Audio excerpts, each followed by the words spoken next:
श्री पाद रघुनाथ दास जी गोस्वामी का पीछे आप चरित्र सुन रहे थे, उसके बीच का प्रसंग है कि इधर से वो तो चलने की प्रबल लालसा, और इधर जगन्नाथपुरी में महाप्रभु का बहुत यश फैल रहा था, और वो फैलते फैलते काशी पहुंचा यश, क्योंकि वो यश जैसे वायु प्रवाहित होती है ऐसे बिस्तरे सब जग विमल कीरति, अद्भुत। तो जो कीर्तिवान जन है वो जब महत्पुरुषों की कीर्ति सुनते हैं तो एक दोष ऐसा है जिसको त्यागना बहुत कठिन कहा गया है।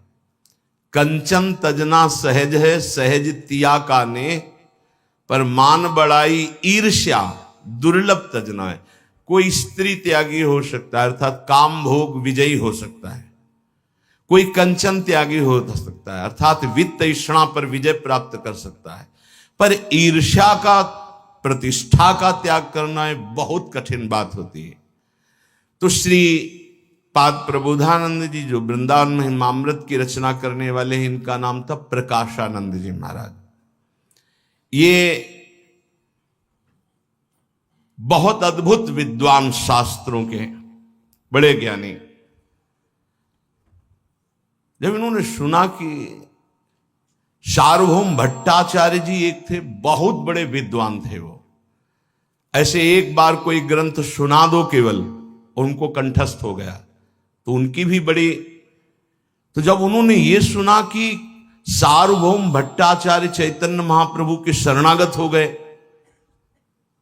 तब उनको असहनीय हो गया महाप्रभु का यश, कि दंडी सन्यासी जो कृष्ण कृष्ण कह के नृत्य करते हैं, कोई वेदांत चर्चा नहीं करते बैठ करके, कोई विद्वत सभा में नहीं बैठते हैं, और इतना बड़ा विद्वान सार्वभौम भट्टाचार्य उनके घुटने टेक करके शरणागत हो गए, पचा नहीं उनको, और यश तो फैल ही रहा था। सार्वभौम भट्टाचार्य की प्रतिभा को वो जानते थे, उनके पांडित्य को जानते थे, तो उन्हें आश्चर्य हुआ कि नवीन अवस्था का युवक, ये श्री कृष्ण चैतन्य सन्यासी कितना विद्वान है, कितना ज्ञानी होगा, ऐसा कैसे हो सकता है। सार्वभौम भट्टाचार्य शरणागत हो गए। यहां ज्ञान शरणागत नहीं करा रहा, यहां प्रेम करा रहा है, जो भगवान को भी अधीन कर, ये तो भगवान ही है। और ये सन्यासी वेदांत को कुछ समझ नहीं रहा है। क्या है? प्रकाशानंद जी के हृदय में प्रश्न उठ रहा है। वो बड़ी अद्वैत वेदांत निष्ठा के पारंगत विद्वान प्रकाशानंद जी, पर कहीं न कहीं उनके हृदय में सरसता थी। ये बड़ा सूक्ष्म ज्ञान का विषय है कि जिसे हम महत्व देते हैं उसको यदि हम कर नहीं रहे होते तो द्वेष हो जाता है, निंदा करने लगते, पर अंदर महत्व होता है। अब वो एक श्लोक लिखा और कुछ भक्तों के पास उस श्लोक पत्र को दिया और कहा जगन्नाथपुरी जाओ और चैतन्य, श्री कृष्ण चैतन्य सन्यासी को हमारा श्लोक देना।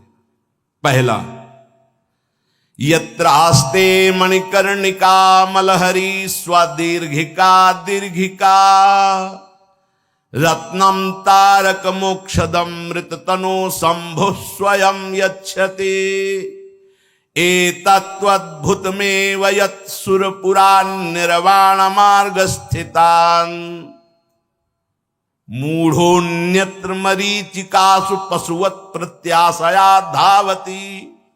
बहुत कड़ुआ श्लोक लिखा। जिस स्थान पर मरण कर्णिका कुंड है, पाप ताप हरणी स्वदीर्घिका भगवती भागीरथी गंगा है,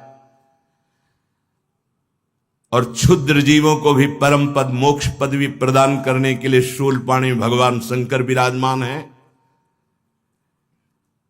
ऐसे परम पावन काशी को छोड़ करके मोक्ष पदवी जहां नीचों को भी प्राप्त हो जाती है, तो मूर्ख लोग ही पृथ्वी में पशु के समान अन्यत्र भटकते हैं। ये बड़ा आश्चर्य है। ऐसा लिख के महाप्रभु के लिए भेजा।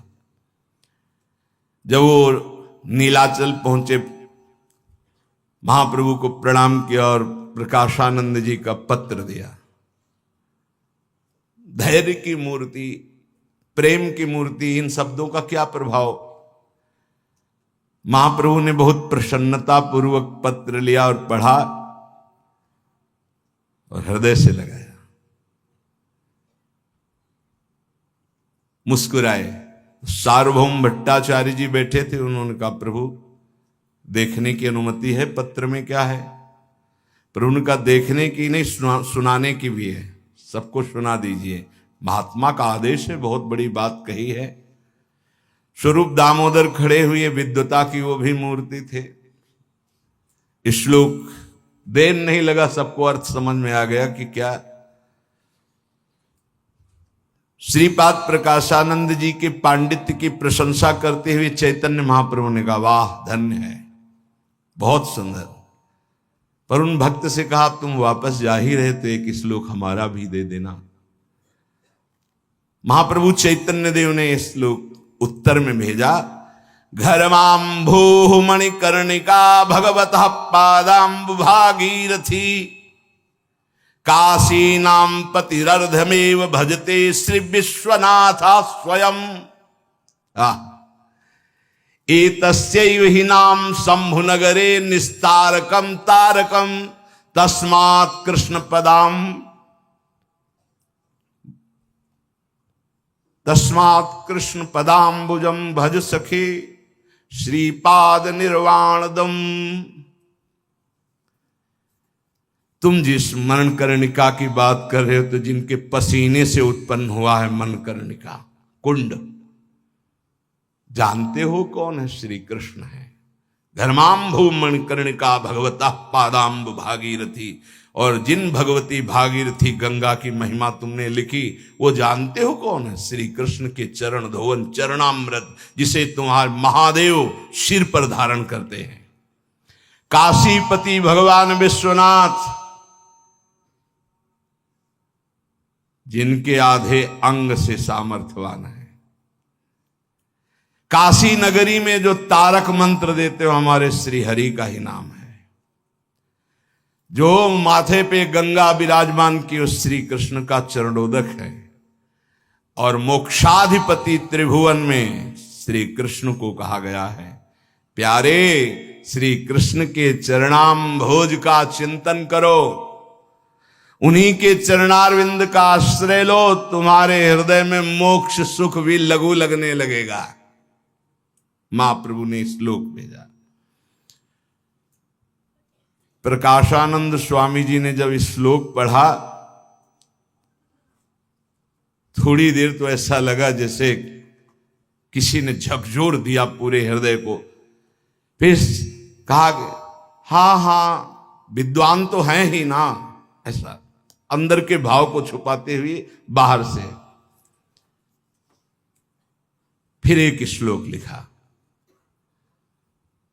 महाप्रभु का एक नियम था कि जब सामने प्रसाद कह के रख दिया जाता था तो चाहे 25 सब्जी हो, 25 प्रकार का पदार्थ हो, पदार्थ न देखकर प्रसाद भाव से पाते थे।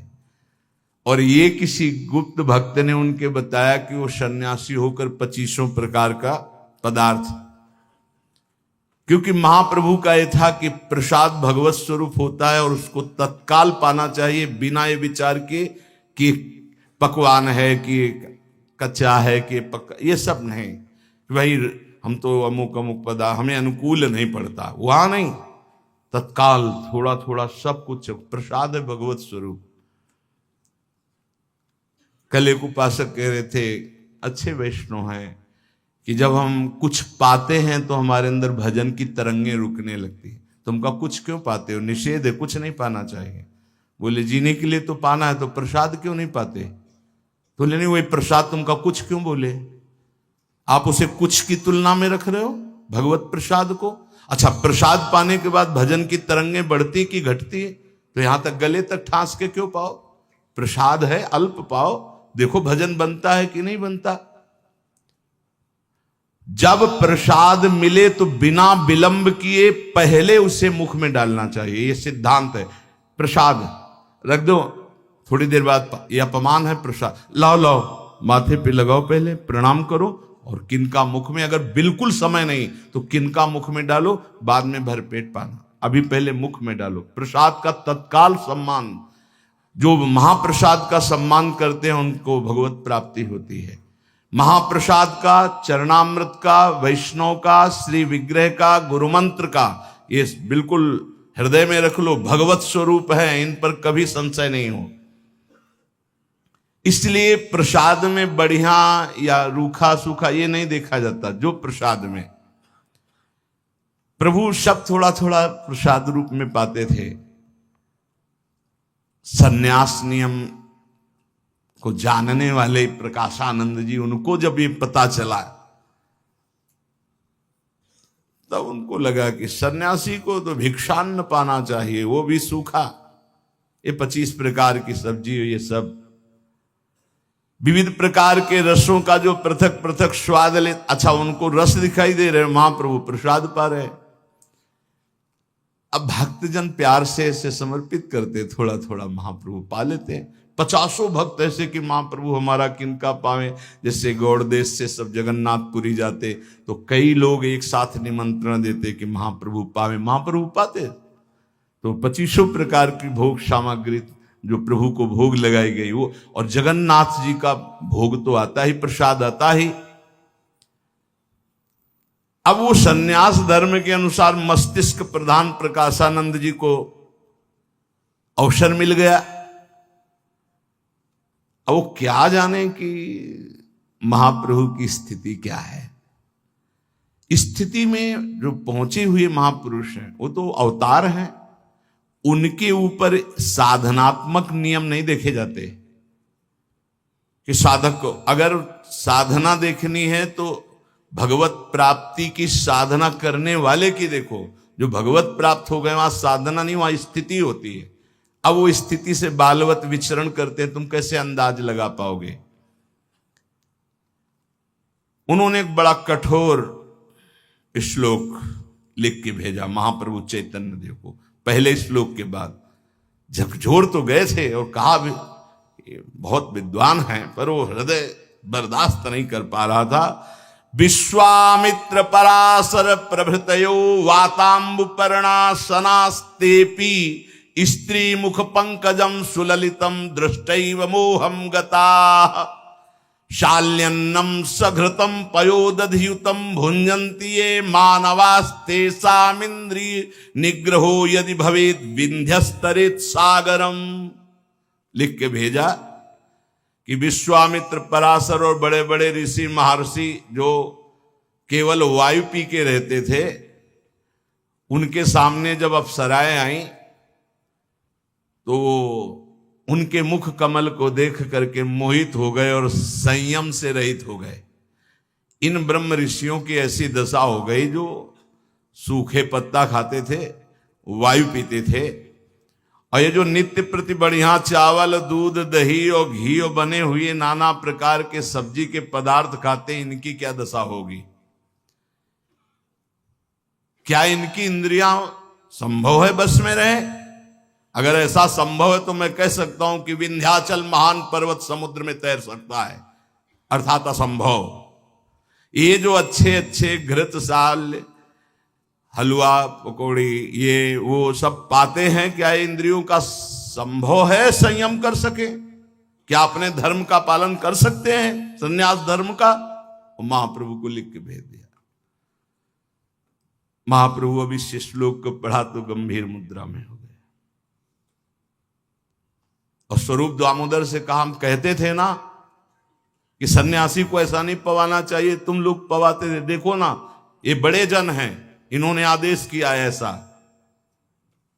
स्वरूप दामोदर ने पत्र देखा और कहा, प्रभु इसको अभी हम उत्तर देते हैं। महाप्रभु ने सरलता से कहा, बड़े जनों को उत्तर नहीं देते, उनकी आज्ञा का पालन करते हैं। विवेकियों को समझना चाहिए। जो सेवा में थे उनके तो आग लग गई कि हमारे महाप्रभु को ऐसा कैसे लिख दिया। अगर ये इतने बड़े विद्वान हैं तो क्या महाप्रभु की स्थिति नहीं जानते हैं? महाप्रभु ने कहा इंद्रियां बड़ी बलवान है, वो ठीक कह रहे हैं, विद्वानों को भी अपनी तरफ खींच लेती हैं, वो ठीक कह रहे हैं, उनकी बात माननी चाहिए। सोचा कि अगर महाप्रभु ने कह दिया आज से तो फिर सब बंद हो जाएगा, महाप्रभु का वैसे ही शरीर कृश हो रहा है, ये क्या सन्यासी श्लोक भेज दिया। महाप्रभु से कहा थोड़ी हम अनुमति चाहिए, एक श्लोक भेजना चाहते हैं। महाप्रभु मौन रहे तो मौनम स्वीकार लक्षणम, तत्काल एक श्लोक की रचना की और भेजा कि सिंहो बलि द्विरदसु करमांस भोजी संवत्सरेण कुर्ते रतिमेक बारम पारावतस्तृण शिखा कण मात्र भोगी कामी भवे दनुदिनम वद कोत्र हेतु। बड़े विद्वान हो, इसको समझना। महाबली सिंह बड़े बड़े पशुओं को, हाथियों को मार करके खाता है, वो स्वयं शिकार करके खाता है, फिर भी एक बार काम क्रीड़ा करता संवत्सर में। कहीं कहीं पाया गया है कि एक बार आयु में केवल एक बार काम क्रीड़ा करता है। और दूसरे विपरीत कपोत कंकड़ चुकता है, तृणों का अग्रभाग या बाजरा आदि का दाना पाता है, और एक दिन में सैकड़ों बार काम भोग करता है। कबूतर आदि पक्षी बड़े ज्ञानी हो, भोजन के ऊपर ही यदि काम भाव है तो विचार करके बताओ ऐसी वैषम्यता क्यों? बड़े बड़े महान बलि पशुओं का बलात् हिंसा करके खाने वाला सिंह जीवन में एक बार संभोग करता है या संवत्सर में करता है, और कबूतर कंकड़ और घास का अग्रभाग या दाना चुनने वाला एक दिन में सैकड़ों बार करता है। तो क्या भोजन का ही काम पर है? तो फिर कबूतर को कौन सा वह घी दूध रबड़ी रसगुल्ला पाता है? श्रीपाद प्रबोधानंद जी के पास ये श्लोक गया, दूसरा लिखने की हिम्मत नहीं हुई, कलम बंद हो गई। अब उत्तर प्रति उत्तर। सार्वभौम भट्टाचार्य ने कहा है काशी का महात्मा बहुत है। महाप्रभु से कहा प्रभु मैं इसको ललकार कर काशी में परास्त कर। बहुत बड़े विद्वान सार्वभौम भट्टाचार्य जी, इससे समझा के आएंगे कि भक्ति का क्या स्वरूप है। महाप्रभु ने कहा हमारे पास रहकर जय और पराजय का विषय, शास्त्रार्थ का विषय, क्या तुम प्रतिष्ठा चाहते हो? क्या तुम उनको पराजित करके विजय चाहते हो? क्या तुम उनको इष्ट देव का स्वरूप नहीं देखते हो? हाथ जोड़ करके कहा प्रभु मैं इष्ट देव मान रहा हूं, लेकिन हमारे इष्ट देव से बार बार अभद्र व्यवहार हम जा करके नहीं। सार्वभौम स्वभाव का परिवर्तन ही विद्वता है। क्या महाप्रभु की सहनशीलता! थोड़ा सा शास्त्र पढ़ लिए तो तुम उनको परास्त करने की सोचने। भक्त का ऐसा स्वभाव नहीं, भक्ति में आवेश को दबाया जाता है। महाप्रभु के कहने पर फिर उन्होंने कहा प्रभु काशी तो जाएंगे और इसको मजा चखा के आएंगे कि विद्वता किसे कहते हैं। बार बार ये श्लोक भेजते हैं। महाप्रभु ने मुस्कुरा दिया, मानो आज्ञा मिल गई। कहा नहीं स्पष्ट जाओ, और मुस्कुरा दिया। मुस्कुरा इसलिए दिया कि तुम समझते हो कि प्रकाशानंद साधारण विद्वान है। जाओ एक बार, तुम्हारा सार्वभौम भट्टाचार्यपन का होना भी एक बार धुलना चाहिए। जो हम समझा रहे हैं नहीं समझ में आ रहा। काशी गए, लेकिन जे ही शास्त्रार्थ शुरू किया, विद्या का मूर्तिमान स्वरूप। ये श्रीपाद प्रबोधानंद जिनकी वृंदावन महिमामृत सुनते हैं, सार्वभौम भट्टाचार्य भूल गए शास्त्रार्थ करना। कुछ दिन में लौट के आए, महाप्रभु ने कहा कहो पराजित करे आए। बोले प्रभु बहुत विद्वान है। बोले हम जानते थे इसीलिए कह रहे थे, नहीं जाना। भक्ति का अंकुर उदय किए, प्रभु असमर्थ रहा, बहुत विद्वान है। लज्जित होने लगे। महाप्रभु ने कहा नहीं नहीं, लज्जित होने की जरूरत नहीं, क्योंकि तुमने स्वयं के अभिमान से उनको परास्त करने की नहीं सोची थी। कोई भी अपने गुरु की अवहेलना नहीं सह सकता, इसलिए तुम वहां गए थे। तुम्हारा जाना सम्माननीय है, पर वो बहुत अद्भुत विद्वान है, उसको ऐसे नहीं परास्त किया जा सकता, विद्वता से नहीं, प्रेम से। महाप्रभु के इन बातों का बड़ा प्रभाव पड़ा सार्वभौम भट्टाचार्य। आगे कभी किसी को तर्क में परास्त करने की सोच भी नहीं रखी। ये होना ही चाहिए, विद्वता हो, पर गुरुजनों के लिए विद्वता का प्रयोग करना निषेध नहीं है। जैसे, पर यही वैष्णव पद्धति है कि वो इसे भी स्वीकार नहीं करते।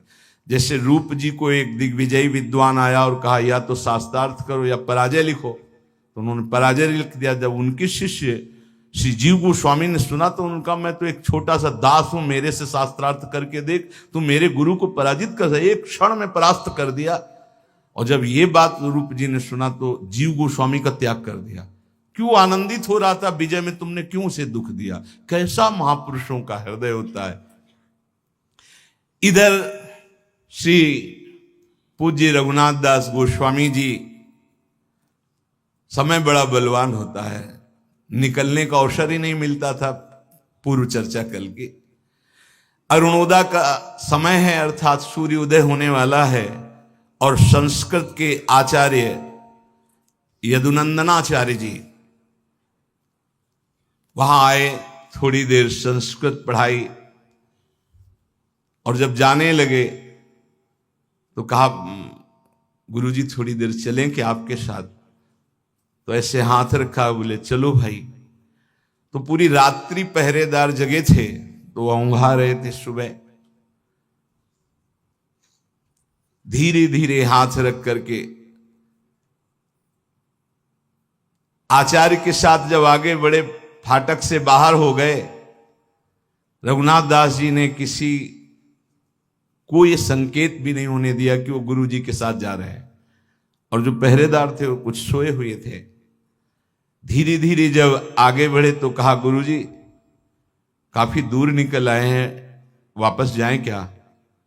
और ये उन्होंने देखा बातचीत में तो बहुत आगे निकल, तुम वापस हो? बोले यही पूछ रहा था, क्योंकि वहां से उनको गांव के बाहर निकलना था। गुरुजी उधर गए, आप बस भाग पड़े जगन्नाथपुरी की तरफ। जो शरीर पर वस्त्र था, एक वस्त्र, पास में एक भी पैसे नहीं। गुरुजी को छोड़ने जा रहे थे तो चरणों में पादुका नहीं, बस हा चैतन्य हा कृष्ण ऐसे बोले, भाग पड़े जैसे कोई जेल से मुक्त हुआ हो। सोचो, जिसके लिए बड़े बड़े विरक्त डरते रहते हैं, कंचन कामिनी कीर्ति तीनों उनके घर में विराजमान है। नवीन पत्नी है, खूब वैभव है, बड़ी कीर्ति है, राज परिवार है, एक तरह से सब छोड़कर भागे भगवान के लिए। इसे कहते हैं वैराग्य। अब वो मार्ग में इसलिए नहीं चल सकते कि पकड़े जाएंगे, इसलिए जंगल की तरफ तो कांटे लग रहे हैं, कंकड़ चुभ रहे हैं, झाड़ियों से उनके शरीर में, हाँ, पर वो इसकी कोई परवाह, प्रेमी इसकी परवाह नहीं करते। जो कभी घर के पास बगीचा था उसमें भी जाते थे तो पालकी से जाते थे, कभी वो 1 किलोमीटर पैदल भी नहीं चले होंगे। आज वो दौड़ रहे हैं जगन्नाथपुरी की तरफ। भूख प्यास से युक्त 15 कोश एक दिन में दौड़े। 15 कोश, 15 से 45 किलोमीटर एक दिन, भूखे प्यासे, जो कभी 1 किलोमीटर पैदल नहीं चले थे। शाम के एक गांव के किनारे भूख प्यास से पड़ रहे तो एक ग्वाले ने देखा, गौ चराने वाले, वो थोड़ा दूध ला कर दिया कि बेटा इसको पी लो। उसको पी लिया कि श्री कृष्ण ने ही ये व्यवस्था की है। पहली भिक्षा दूध की मिली, और भगवत कृपा से अपने को पहली भिक्षा दही की मिली थी। भगवान शंकर के मंदिर में पहुंचे, अब 12 बजे जब तो लगी भूख। अब याद आया क्या घर में होते थे तो माता जी इस समय प्रसाद पवाती थी, कैसे अब नई अवस्था की भूख तो एकदम का मर चाहे जाए वो वापस नहीं जाएंगे, माना है। बड़ा विचित्र है। थोड़ी देर ही बैठे थे, एक आदमी आया एक कमंडल में, कहा बेटा यहाँ एक सूर स्वामी रहते थे, तुम जानते हो? तो हम कहा हम आज ही आए हैं। बोले लो ये तुम दही पी लो। तुम कहा हम क्यों पी ले, पहला दिन। नहीं, बोले अब संत के लिए लाए थे, वापस तो जाएगा नहीं, वो है नहीं, तो आप पी लीजिए। P low. तो एक लोटा, वो श्वेत रंग का, शायद कांच का होता होगा, मजबूत होता है। ये पहले तो स्टील चलते ही नहीं थे घरों में, बिल्कुल इनका निषेध था। घर में स्टील मतलब बहुत ही निषिद्ध माना जाता था उत्तम कुलों में, उसका रसोई में प्रवेश नहीं। तो ऐसे वही लोटा दिया, तो दही 3-4 लोटे, कमंडल में दही था वो डिब्बे में, और लाल लाल दही, एकदम मीठा दही, एकदम पेट भर गया। वो तो गया एकदम निरपेक्ष। फिर शंकर भगवान से लपिट कर ऐसे रोए कि अब मुझे विश्वास है कि आप अब जीवन का वो धारा। पहले दिन ग्वाले ने दूध पिलाया शेखुनाथ दास गोस्वामी जी को। प्रातःकाल सवेरे दौड़ पड़े अंधेरा में ही, और डर यह है कि कहीं कोई रास्ते में देख न ले, इसलिए वो जंगल के रास्ते से। रघुनाथ दास जी की थोड़ी देर में ही वहां खोज होने लगी, कहाँ है रघुनाथ, कहाँ है रघुनाथ। चारों ओर पूरे गांव में दौड़ मच गई। गांव में नहीं, समझ गए कि महाप्रभु जगन्नाथपुरी में है, जगन्नाथपुरी में गया होगा। कोई रो रहा है, कोई चीख रहा है, कोई पुकार रहा है, कहाँ रघुनाथ। ताऊ तो बेहोश होकर गिर गए। तत्काल राजा को सूचना हुई, वहां से घुड़सवार आ गए। पूरी जगन्नाथपुरी के रास्ते में दौड़ लगाओ, कहीं किसी मंडली में तो होंगे ही। एक शिवानंद सेन नाम के बड़े मित्र थे इनके पिता के, तो वो मंडली से ही जगन्नाथपुरी जाया करते थे। बोले देखो उनकी मंडली में तो नहीं गया। वहां सब खोज हुई, लेकिन सब ने यही, नहीं यहां रघुनाथ जी नहीं, क्योंकि वो किसी के पास ही नहीं गए, वो जंगल के रास्ते से। अब तो जो रघुनाथ दास जी के परिवार का हुआ, कोई न खाना न पीना, सब रो रहे हैं। रघुनाथ दास जी मार्ग की कठिनाइयों को, कई दिन भूखे प्यासे रह करके, सर्दी गर्मी कांटा कंकड़ सब, जो 30 दिन में जगन्नाथपुरी की यात्रा की जाती है, वो 12 दिन में उन्होंने तय की, दौड़ते हुए भूख प्यास से। उस समय महाप्रभु श्री स्वरूप आदि भक्तों के बीच में बैठकर कृष्ण कथा सुन रहे थे, कथा हो रही थी। सभी भक्तों ने अचानक देखा साष्टांग कोई दंडवत कर रहा है, नवीन अवस्था का, सब पैर फटे हुए सब जगह से, क्योंकि झाड़ी कंकड़ कांटे सब लगे। कौन देखता है कांटों की, परवाह कौन करता, प्रेमी जन परवाह नहीं करते। साष्टांग दंडवत किया, प्रभु एकदम देखे और कहा रघु तू भाग के आ गया। मुकुंद देखो ये मेरा रघु भाग के आ गया। आनंद की बात है, रघु तू आ गया। बार बार महाप्रभु कह रहे आ, और गले से ऐसे गले से लगाया। प्रभु का हृदय से आलिंगन पाते जोर जोर से चिल्ला के रोने लगे, प्रभु अब मैं कभी वापस नहीं जाऊंगा, आदेश मत करना। प्रभु ने अपने भगवा वस्त्र में था, उससे पोछा, आंसू पोछे, और फिर कभी नहीं, तू मेरा ही था, मेरा ही है। प्रभु का ऐसा प्यार दुलार पाकर के मानो थकान सब खत्म हो गई। बहुत देर तक प्रभु आलिंगन किए हुए रघुनाथ दास जी को हृदय से लगाए रहे। प्रभु ने स्वरूप दामोदर से कहा, स्वरूप देखते हो ना, ये कितना बावरा है, कितना इसके पैर में कंकड़ कांटे लगे हुए, इसको कोई परवाह नहीं, इसका एक कदम भी पैदल चलने का अभ्यास नहीं, ये पालकी में चलता रहा है। क्या दशा हो गई, ऐसे महाप्रभु ने कहा। इसके पिता और ताऊ की क्या दशा होगी, जो इसे अपना प्राण मानते हैं, परिवार के जनों की क्या दशा होगी। यह साधु वैष्णव की सेवा का फल। महाप्रभु ने कहा, हाँ नारद सिख जे सुनई नर नारी, अवश्य भवन तजी होई भिखारी। महाप्रभु भी कह रही है, यही फल है। ज्यादा संत सेवा और साधु समागम का यही फल। क्या? सर्वस्व त्याग कर भगवान में तन्मय हो जाना, संसार चक्र से मुक्त हो जाना। और विपरीतता में बोले तो घर उजड़ जाना। नहीं, कितनों के उजड़ गए? नहीं उजड़ गए। अकेला लड़का ऐसा वैसा सब यहां से मार्किंग लगाए घूम रहे, जो कई कई लाख के कार्ड रखते थे स्कूल में, अब वो इतनी मार्किंग लगाए घूम रहे हैं। क्या हुआ? भगवान की विशुद्ध कृपा हो गई।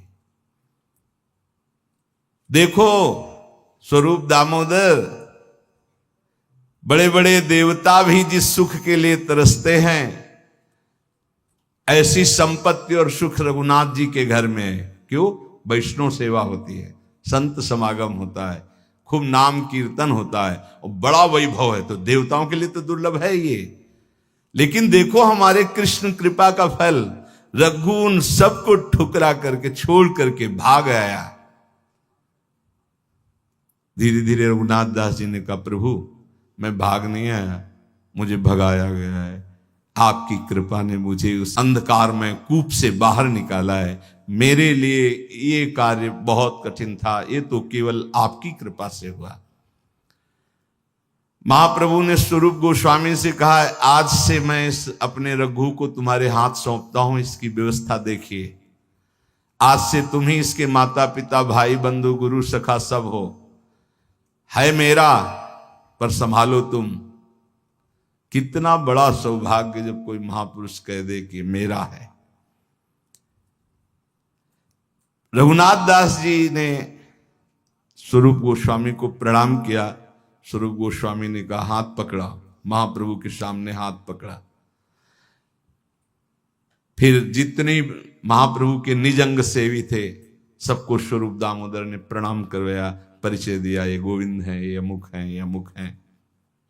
सबने आलिंगन किया रघुनाथ दास गोस्वामी का। कितना सौभाग्य, महाभागवतों का आलिंगन, महाप्रभु का आलिंगन। उसी समय गोविंद ने इशारे से रघुनाथ दास जी को बुलाया और कहा, आओ महाप्रभु का उच्छिष्ट रखा है, पालो। क्या ये मतलब सौभाग्य की झड़ी, सौभाग्य की वर्षा हो रही।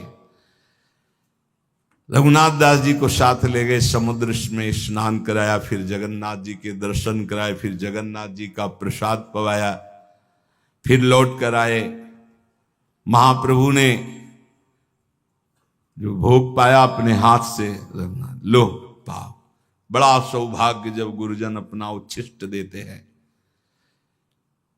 महाप्रभु की अब प्रसादी पा रहे, महाप्रभु के पास बैठकर श्री कृष्ण चर्चा सुन रहे। कैसा अद्भुत सौभाग्य।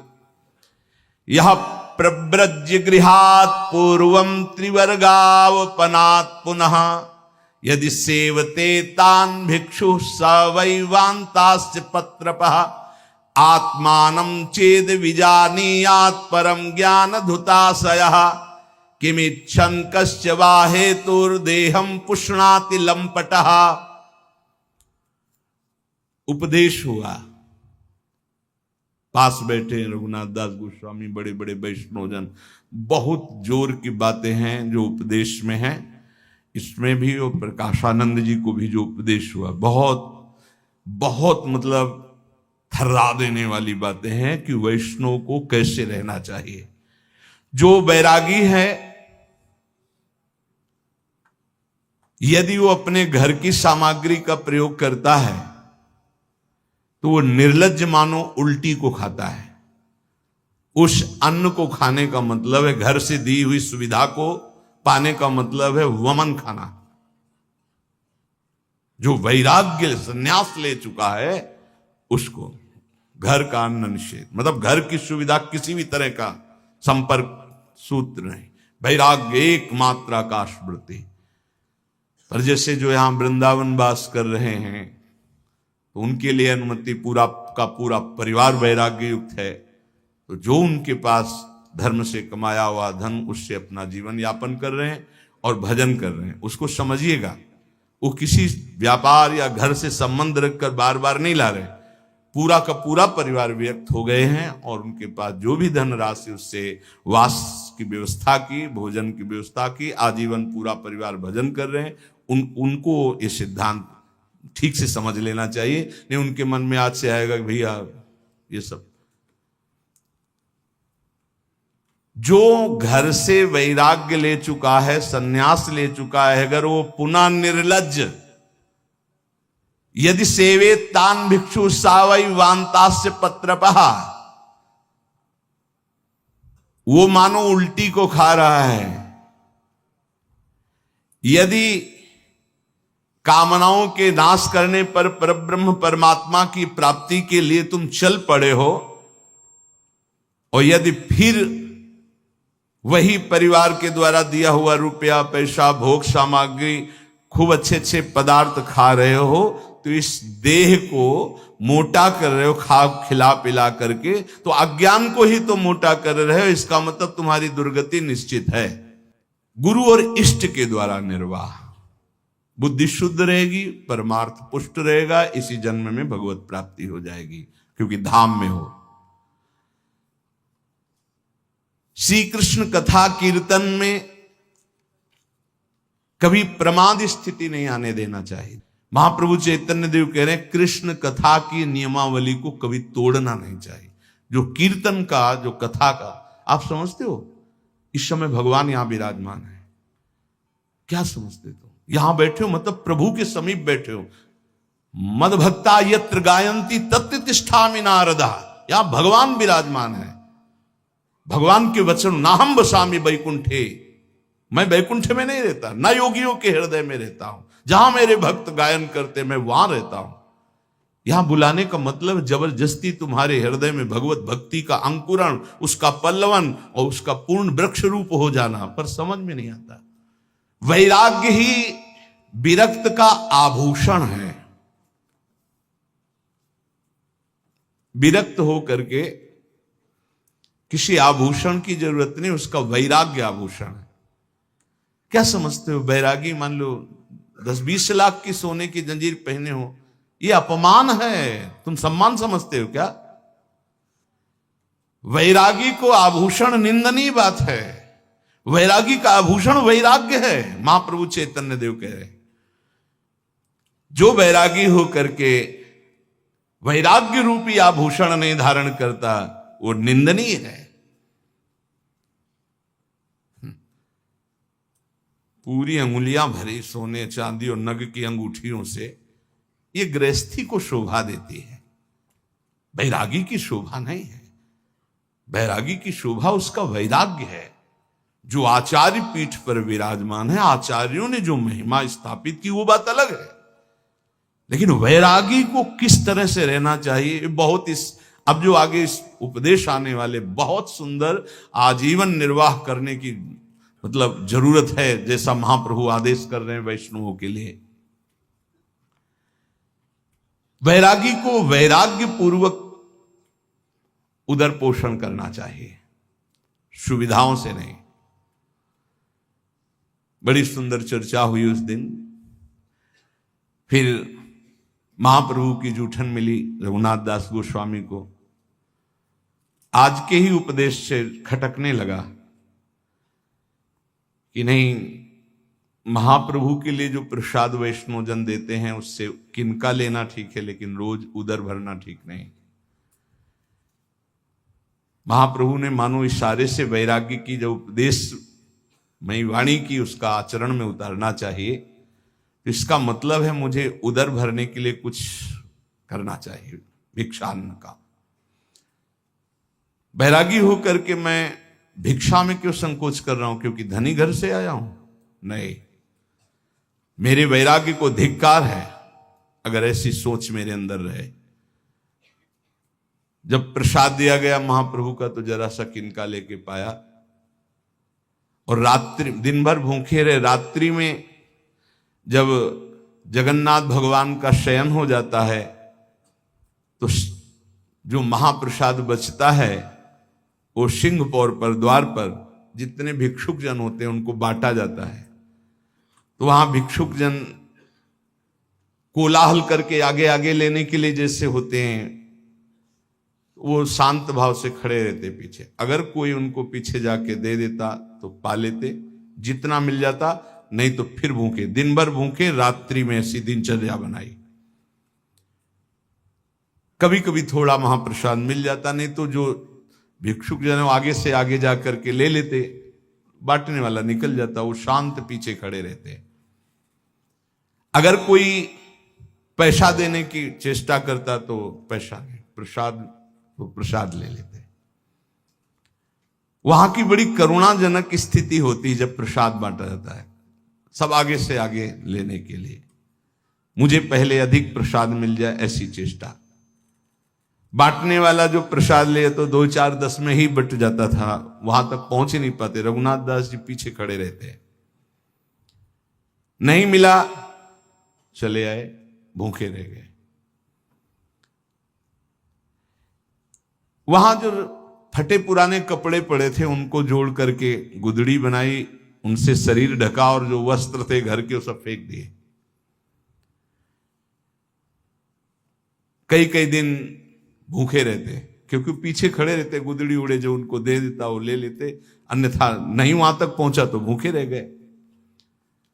महाप्रभु ने रघुनाथ दास जी को देखा कि कई दिन प्रसाद नहीं पा रहे, तो पूछा, गोविंद ये रघु प्रसाद कहां से पाता है? गोविंद ने कहा, प्रभु वो सिंह द्वार के भिक्षुकों के साथ खड़े होकर जो प्रसाद मिल जाता है उसी से उधर भरते हैं। प्रभु बहुत संतुष्ट हुए, उनका मुझे हार्दिक प्रसन्नता हुई। गोविंद सचमुच ये रघु बहुत बड़ा रत्न है, वैरागी। वैरागी तो वही है जो अपनी मान प्रतिष्ठा इंद्रिय स्वाद का त्याग करके साधना में तत्पर रहता है। त्यागी होकर, वैरागी होकर परमुखापेक्षी नहीं होना चाहिए। यहां जो शब्दों का प्रयोग किया गया, जो किसी धनी मानी के मुख को देखता रहता है अपनी दिनचर्या चलाने के लिए, वो तो श्वान के समान है। क्या? धनियों की बाट जो होना, धनियों की चाटुकारिता करना। बैरागी को नहीं मंगबो भलो न बाप सो, जो प्रभु राखे टेक। भगवान का दास भूखे मर सकता है, जैसे सिंह भूखे मर सकता है लेकिन घास नहीं चर सकता, ऐसे भगवान का दास भूखे मर सकता है, ऐसे नहीं कर सकता। प्राण जिसको समर्पित है वो महालक्ष्मीपति है, उसकी गरज होगी तो करेगा। पूरे जीवन की ठसक